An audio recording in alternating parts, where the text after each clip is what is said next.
के भरतखंडे भारतवर्षे आर्यावर्तांतर्गत श्री उत्तर प्रदेश मंडल अंतर्गते आगरा मंडले श्री मथुरा जनपदे वृंदावन धामे श्री बैजंती धाम नाम्नी स्थाने प्रांगणे सिद्धार्थी नाम्नी संवत्सरे संवत् 262तमे संवत्सराणां संवत्सरे मासानां श्री मासोत्तमे मासे श्रावण मासे सुबे कृष्णे पक्षे अर्धश्री प्रतिपदायां पूर्णमहातिथौ भृगुवासरवतायां उत्तराषाढ़ा नक्षत्रे वैधत्री योगे बालवकरणे धनु राशि स्थिते श्री चंद्रे मिथुन राशि स्थिते श्री सूर्ये मिथुन राशि स्थिते श्री देवगुरौ शेषेषु ग्रहेषु सत्सु एवं ग्रह गुण गण विशेषेण विशिष्टायां शुभ गोत्रोत्पन्नाः।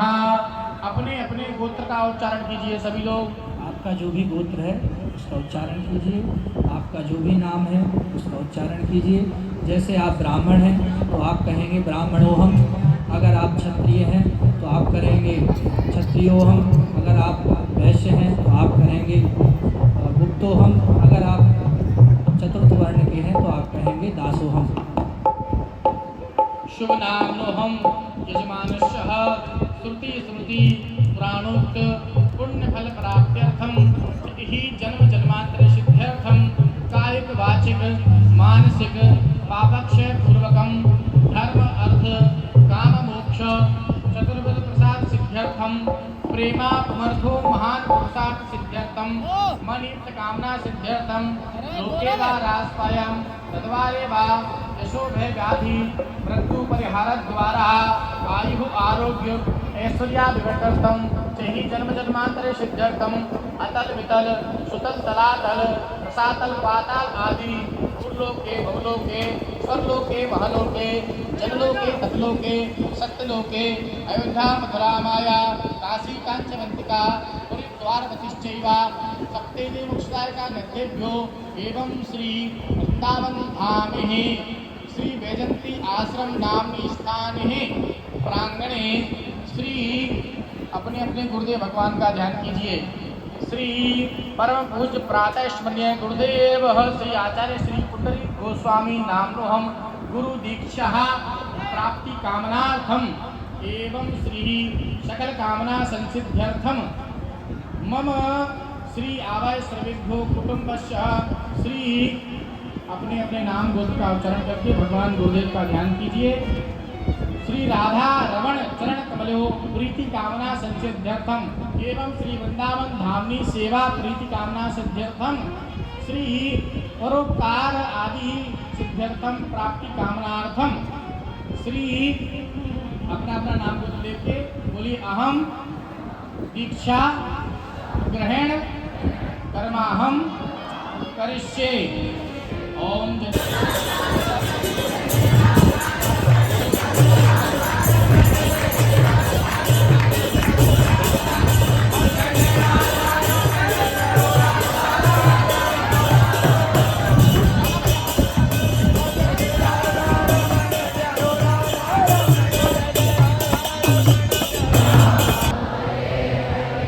राधारमण लाल की, श्रीमन चैतन्य महाप्रभु की, श्री वृंदावन धाम की, श्री श्री गोपाल भट्ट गोस्वामी जी महाराज की, श्री दामोदर लाल गोस्वामी जी महाराज की, संपूर्ण गुरु परंपरा की, सद्गुरुदेव भगवान की जय जय श्री राधे, जय जय श्री राधे, जय जय श्री राधे।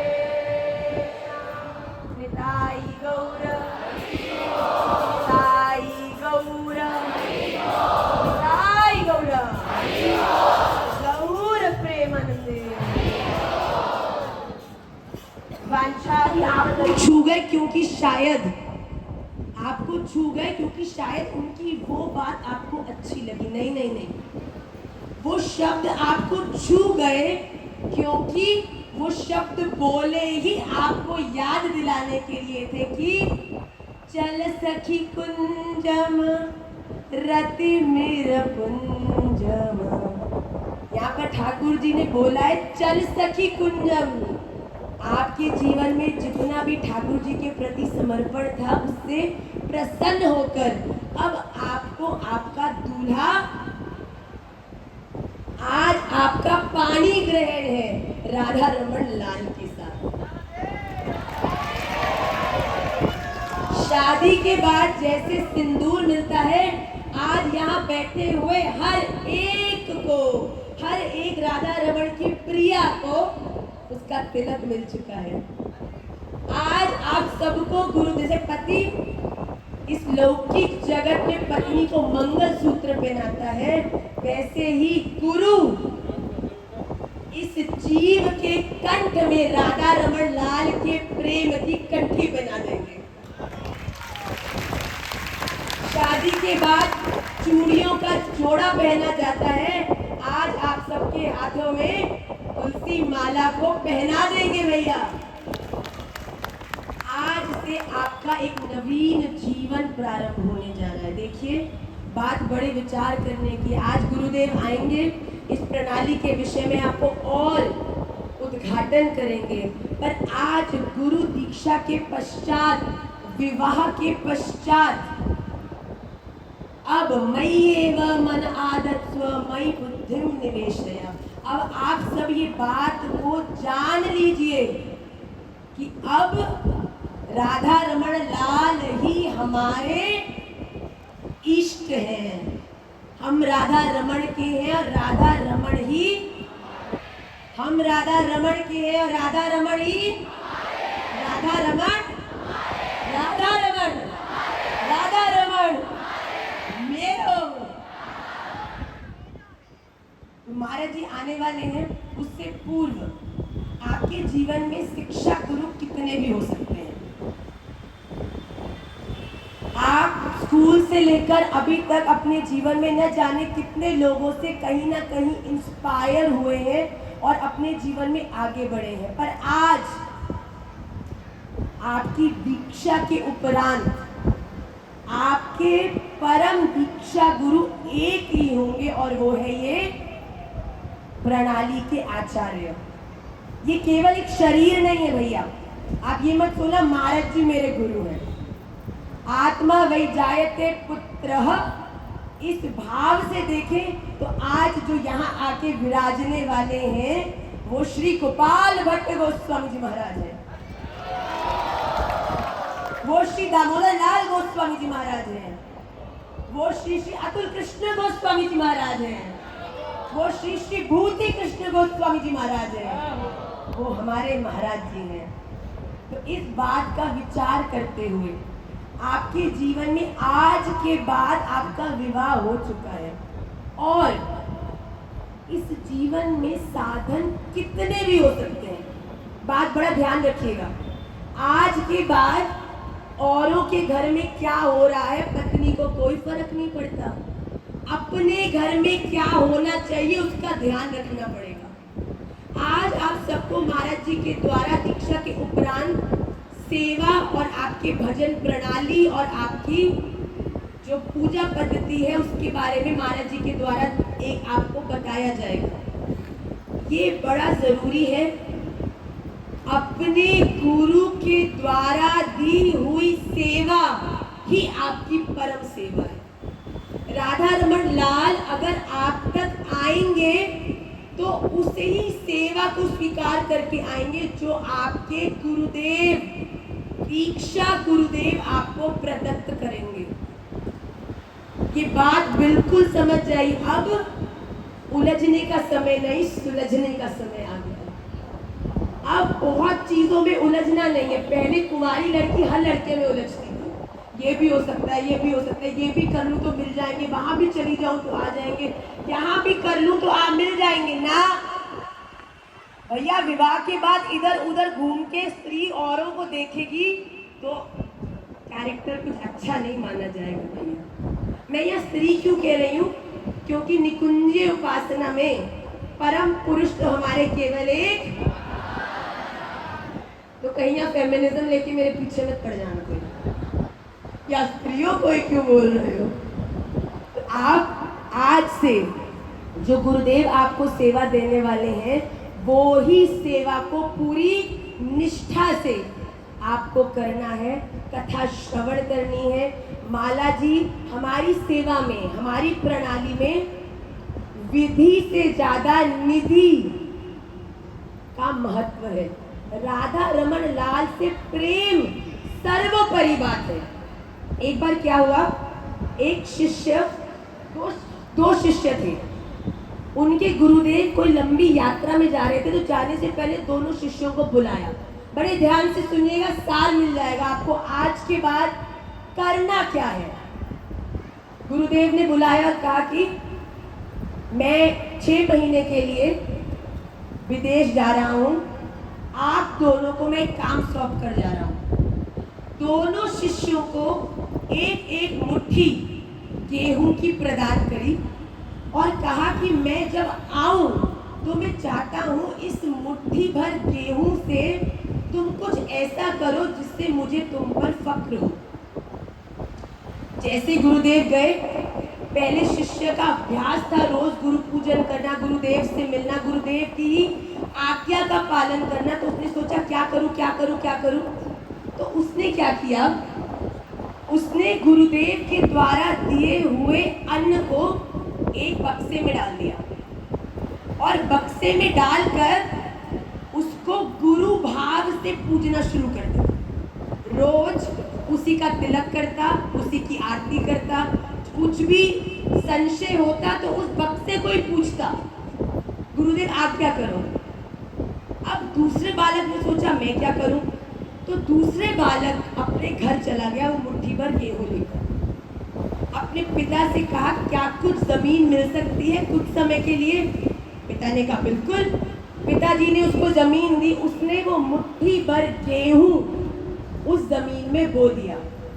उससे क्या हुआ, कुछ समय बाद फसल उग गई, बहुत सारा गेहूं हुआ, उसकी कटाई करी, उससे और गेहूं हुआ और गेहूं हुआ, बहुत सारा गेहूं इकट्ठा करके उसने कुछ बेच दिया, कुछ धन मिल गया, कुछ को सेवा कर दी, कुछ अपने प्रयोग में ले लिया, कुछ औरों को दे दिया और कुछ अपने गुरु के लिए भी रख लिया। 6 महीने बाद गुरुदेव वापस आए। गुरुदेव ने पहले शिष्य को बुलाया कि आप बेटा क्या किया। तो वो बक्सा लेकर आया जिसमें वो गेहूं उसने रखे थे। गुरुदेव ने खोला, भीषण दुर्गंध उस बक्से से आई। गुरुदेव ने कहा क्या है ये। कहता गुरुदेव ये तो मैंने आपका स्वरूप मान के इसका पूजन किया है 6 महीने। गुरुदेव कहते ना, मुझे ये अपेक्षा नहीं थी कि तुम मेरे द्वारा दिए हुए ज्ञान को केवल अपने सुख के लिए, अपने पुण्य के लिए, अपने लिए उस डब्बे में कैद कर कर रख दोगे। ना ना ना। दूसरे शिष्य को बुलाया, दूसरा शिष्य आया और दूसरे शिष्य के आते आते पीछे टनों गेहूं ही गेहूं था, हाथ में बहुत सारा धन था। गुरुदेव के पास आया, गुरुदेव जो एक मुट्ठी आपने मुझे गेहूं दिया ना, उससे मैंने बहुत सारा गेहूं पैदा किया और उस गेहूं की सेवा करी, कुछ गेहूं स्वयं के लिए प्रयोग किया, कुछ गेहूं को बेच के धन लाया गुरु सेवा के लिए और ये बहुत सारा गेहूं आश्रम की भी सेवा के लिए लाया। बात बड़ी विचार की है। गुरुदेव बड़े खुश हो गए और गुरुदेव ने कहा हाँ, ये ही है एक उत्तम शिष्य का लक्षण। आज हम सब गुरु पूर्णिमा के लिए आए हैं, गुरुदेव से प्रार्थना करेंगे, प्रणाम करेंगे और क्या कहेंगे, गुरुदेव ऐसी कृपा करना कि मैं एक अच्छा राधा रमणीय और आपका शिष्य बन पाऊं। अच्छा शिष्य कौन बन पाएगा? क्या वो जो आज दिए हुए मंत्र को केवल स्वयं के लिए प्रयोग करके उस आनंद को अपने तक सीमित कर देगा? अगर ये सच होता तो क्या महाप्रभु जी के द्वारा दिया हुआ ये हरेर नाम हरेर नाम हरेर नाम ऐव केवलम क्या हम तक पहुंचता? आज जगह जगह डोल डोल के महामंत्र जो हम करके राधा रमन लाल के चरणों की भक्ति कर रहे हैं, क्या कर पाते? तो एक उत्तम शिष्य का ये लक्षण है कि वो हरिनाम जो गुरुदेव के द्वारा हमको प्रदान किया गया है उसका आस्वादन स्वयं भी करे, औरों को भी कराए और इस नाम का दान इस विश्व के हर एक प्राणी को दे। महाप्रभु जी ने नित्यानंद प्रभु जी और हरिदास ठाकुर जी को आज्ञा दी कि जो जो लोग हरिनाम नहीं करते भैया उसके द्वार पर जाओ, दरवाजा खटखटाओ, जब दरवाजा मैया खोले तो प्रेम से कहो क्या, मैया तेरे पाँव पड़ूं, मैया तेरे पाँव पड़ूं,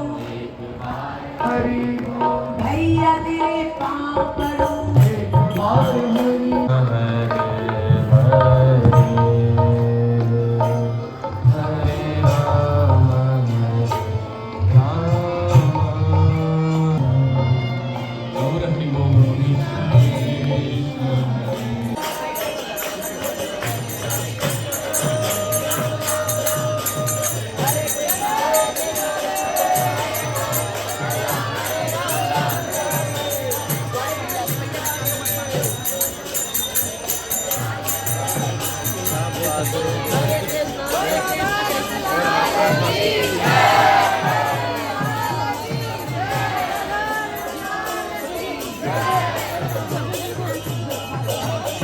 अब की बार लाइट नहीं जाए उसके लिए महामंत्र कर लो एक बार, हरे कृष्णा हरे कृष्णा।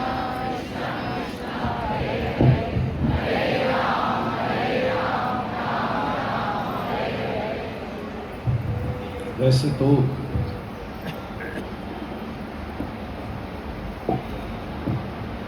सब यहाँ साधन था, कोई अलग प्रकार का फॉल्ट हुआ है, कोई बात नहीं, सारी फॉल्ट खत्म हो जाए इसी के लिए दीक्षा होती है। अभी सुभाष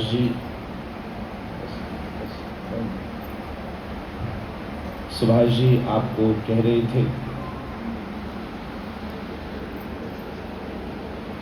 कि आज हमें अपना पुनर्जीवन स्वीकार करना चाहिए। कुछ लोग उनका आगे वाले उद्बोधन सुन पाए होंगे आवाज की वजह से, पर गुरु दीक्षा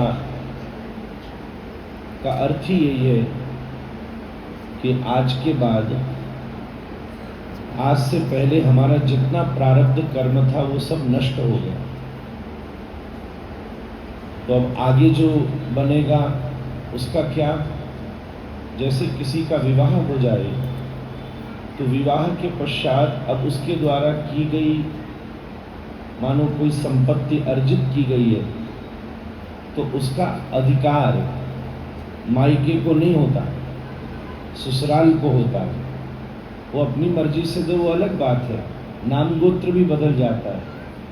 उसी प्रकार से जब दीक्षा हो जाती है तब हमारे जीवन में किया गया प्रत्येक कार्य उपासना में होता है, अर्थात राधा रमन जी की प्रसन्नता के लिए होता है, उससे प्रारब्ध का निर्माण नहीं होता। दीक्षा क्या है इसको कोई थोड़ी देर की पद्धति में नहीं समझा जा सकता। आप लोग जानते ही होंगे तभी आज लेने आई है।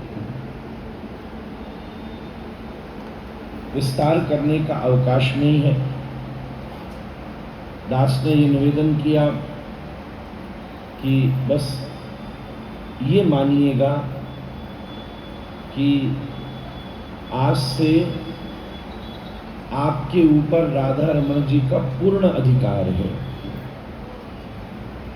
जैसे सिंदूर लगकर स्त्री ससुराल की हो जाती है, स्त्री लगकर भक्त राधा रमन जी का हो जाता है।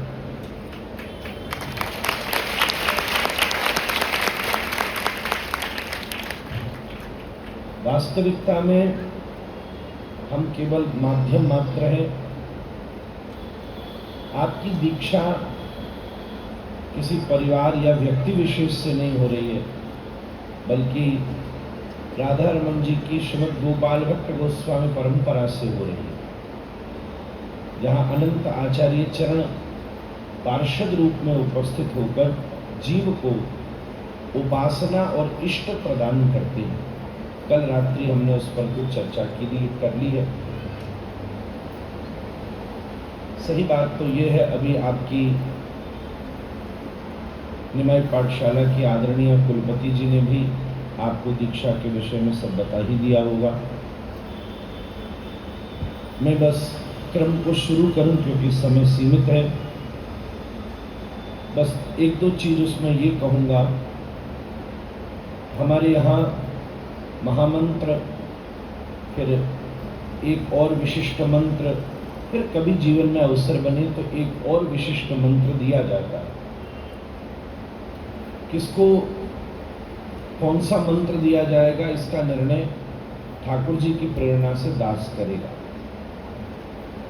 अगर हम किसी को अभी महामंत्र, पहली दीक्षा हरिनाम दीक्षा ही होती है, अगर हम महामंत्र भी देते हैं तो उसका अर्थ ये नहीं है कि आपकी दीक्षा नहीं हुई है, और ऐसा भी नहीं है कि अभी हम कहीं अन्य जाकर दीक्षा ले सकते। दीक्षित वो हो गया, उसको दवाई कौन सी देनी है ये निर्णय श्री राधा रमन लाल करेंगे। आप सब अभी जो गुरु पूर्णिमा पर चर्चाएं हुई हैं उनको सुनेंगे तो बहुत कुछ आपको बोध हो जाएगा। सार की बात इतनी सी है कि अब हम मध्य गौड़ीय संप्रदाय में, सनातन धर्म की मध्य गौड़ीय संप्रदाय में आश्रित है, जिसका अर्थ ये है कि राधा रानी के नित्य मंजरी भाव से हमने उपासना करनी है।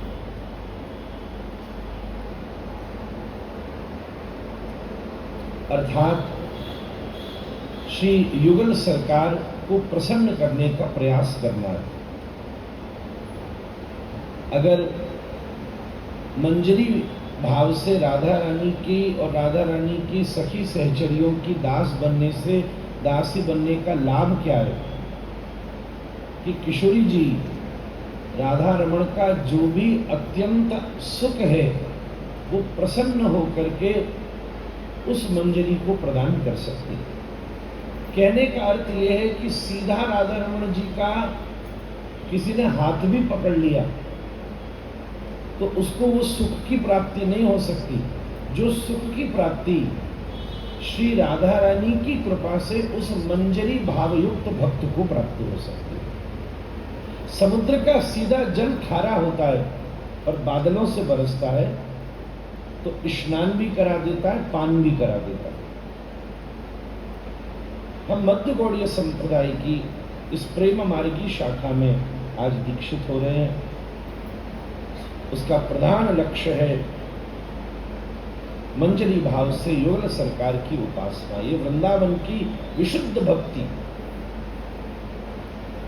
इसलिए हमारे यहाँ ये तिलक का नीचे का हिस्सा वृंदावन है, ऊपर का हिस्सा श्री किशोरी जी और अष्ट सखी वृंद हैं और बीच में श्री राधा रमन लाल विराजमान है। यही सरलतम इसका भावार्थ है। गले में बंधी हुई कंठी स्पष्ट रूप से ये कह रही है, कबीर कुक्कुर राम का मोती मेरा नाम, गले विच डोरी प्रेम की जित खेचत तित जाऊं।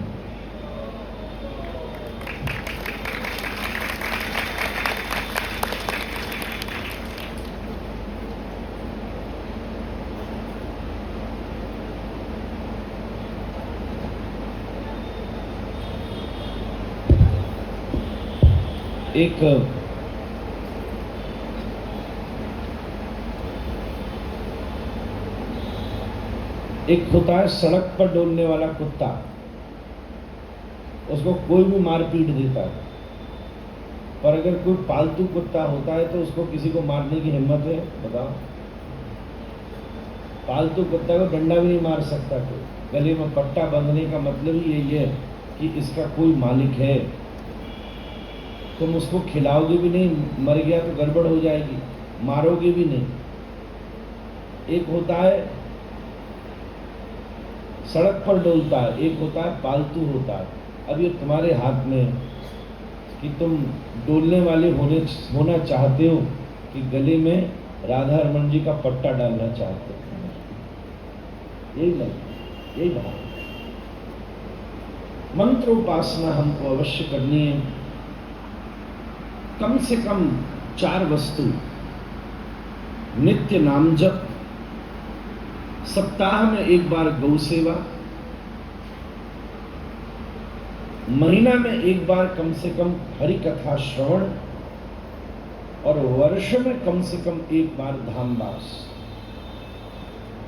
इससे ज्यादा जो करना है कर लो, पर कम से कम इतना भी अगर आपने जीवन में साध लिया तो दास को इस बात का पूरा भरोसा है कि एक न एक बार तो श्री राधा रमन जी के प्रत्यक्ष अनुभव पूर्ण रूप से होंगे।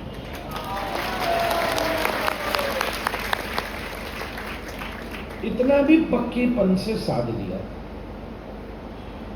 आप पूरे जीवन में 5 ग्रंथों को जरूर पढ़ लीजिएगा, जब तक पढ़ सको, चाहे 100 वर्ष की आयु में पूरा हो। भगवत गीता, श्रीमद् भागवत, श्रीमद् रामायण, श्रीमद् चैतन्य चरितामृत और श्रीमद् भक्तमाल, ये 5 ग्रंथ का आश्रय हम चाहते हैं हमारे शिष्य को होना चाहिए। कहीं से भी शुरू करो, पर संपूर्ण जीवन में कम से कम ये 5 ग्रंथ का आद्योपांत शुरू से विश्राम तक पठन पाठन अध्ययन हो। कम से कम पाठ हो, ज्यादा से ज्यादा अध्ययन हो, और सर्वश्रेष्ठ बात है श्रवण। हम नित्य इसका अभ्यास करें। सबसे बड़ी बात यह है कि स्वजातीय वैष्णवों का संग करना पड़ेगा। हमारे सबसे पहले गुरु प्रदत्त कथा को आस्वादित कीजिए। गुरु प्रणाली की जो कथा है, आपको इधर उधर जाना ही नहीं पड़ेगा अगर ध्यान से सुनोगे।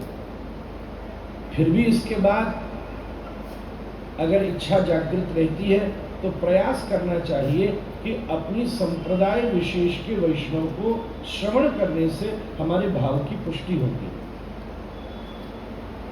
फिर तीसरा विषय बनता है कि हम हरि कथा संत के माध्यम से श्रवण करें, कहीं से भी मिल जाए, परंतु उसमें भी ये ध्यान रखना है कि अपने संबंध का पोषण होना चाहिए। जैसे किसी ने अपने घर में एक छोटा बछिया ले आई, गैया ले आई, छोटी वाली गैया बछिया, और किसी से पूछा कि इसको कैसे पालना है, और सामने वाला व्यक्ति बताए कि कुत्ता कैसे पाला जाता है, तो गड़बड़ हो जाएगी। आपने किसी ने एक छोटा बच्चा अडॉप्ट किया या उसका घर में बच्चे का जन्म हुआ और उसने किसी से जाके पूछा कि बच्चे को कैसे पालना है, और बताने वाले ने समय बताया बच्चे को कैसे रखना, ये नहीं, ये बताया पति को कैसे रखना। तो तुम्हारी ज्ञान और तुम्हारे संबंध में अंतर हुआ कि नहीं हुआ? समझने की बात। तुमको रखना तो था बच्चा, और बताया उसने ऐसे कि पति को कैसे रखना। अब गैया तो दूध देती है, दूसरा जानवर थोड़ा ना दूध देता, सबकी व्यवस्था अलग अलग है।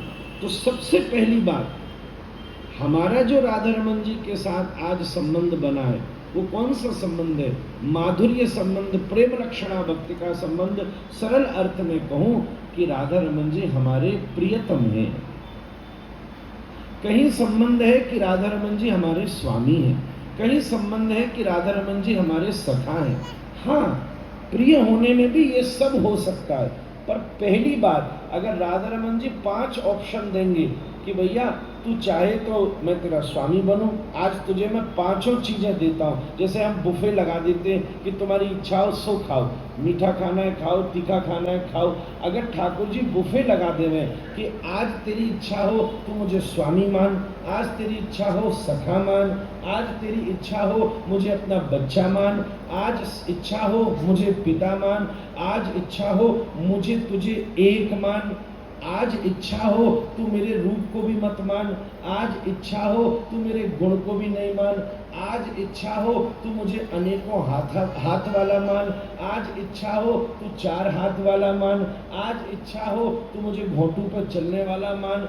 आज अनेक अनेक संदर्भ है, चाहे बच्चा मान, चाहे बड़ा मान, चाहे अपना मान, चाहे स्वरूप वाला मान, चाहे निर्गुण निराकार मान। अगर सारे विकल्प होंगे और तुम्हारे माथे पर श्री होगी तो तुम चलोगे, आज तो हम आपको अपना प्रियतम मानेंगे।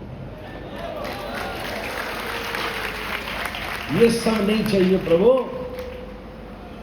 बल्कि राधा रमण सदा हमको प्यारे रहे, हम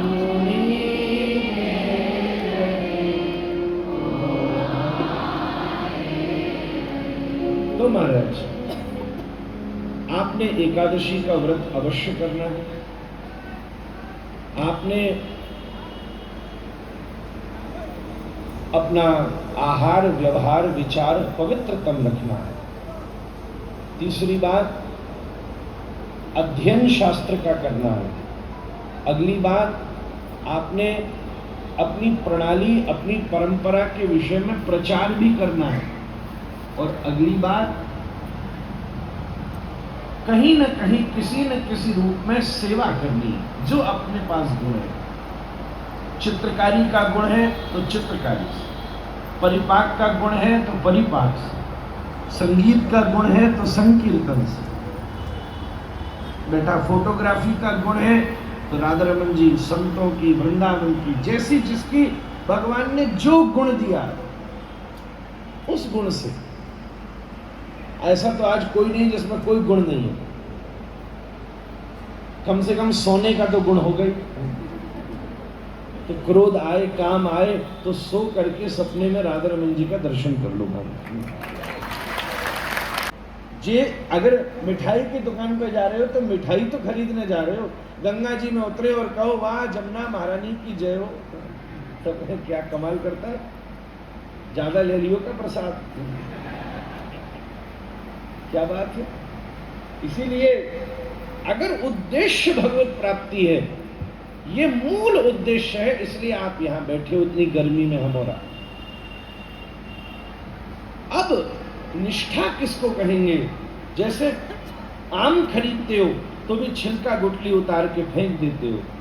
आप संतजन और गुरुजन के आसपास बहुत सारी व्यवस्था, ऐश्वर्य, सामाजिक और व्यवस्थात्मक कारणों से जो छिलके हैं उन सबको उतार के उनके भीतर गुप्त रूप से बैठी हुई उस विशुद्ध भक्ति को अगर पकड़ पाए हो और उसका आस्वादन कर पाए हो तो आपकी निष्ठा को ब्रह्मांड में कोई नहीं मिला सकता।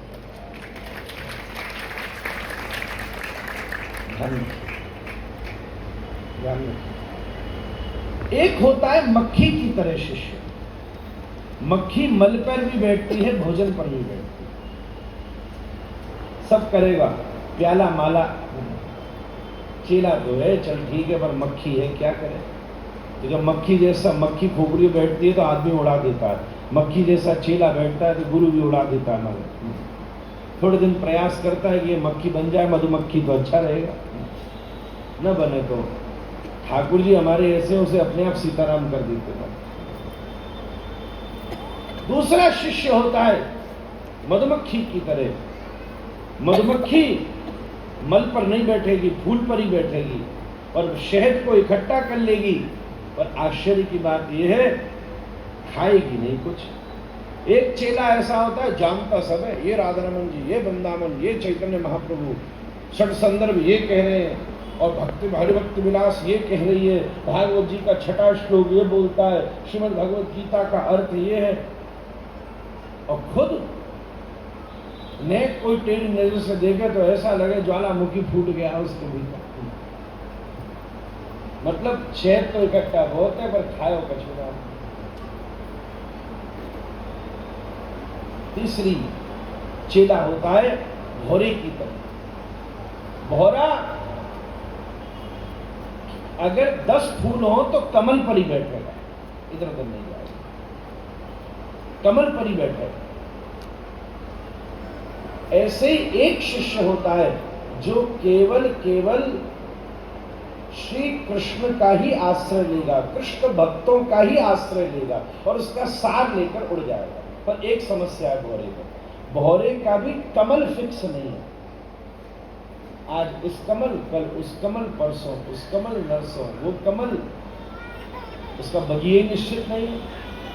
और चौथा भक्त होता है अंतिम, जिसको हम बोलते हैं चातक। चातक स्वाति नक्षत्र की बूंद की प्रतीक्षा करता है। बेटा उसको यहाँ कूलर के पास ले आओ, उसको गर्मी लगे, तुम आ जाओ, उड़ जाओ, या हमारे को दे दो, हम भी ठीक करें आपको। वैसे उधर बैठो, इधर बैठा दो कोई आराम से, इधर लिया बेचो, तो कूलर चल रहा, उधर के में कोई समस्या हो गई। आज आपका मन ही नहीं शरीर भी डिटॉक्स हो रहा है महाराज, भगवान की कृपा है। स्वेद पसीना आना भी प्रेम का एक लक्षण है महाराज। हरिभक्ति विलास में जब सात्विक भाव उत्पन्न होते हैं तो पसीना भी एक प्रेम का लक्षण है, इसलिए इसको झंझट नहीं समझना।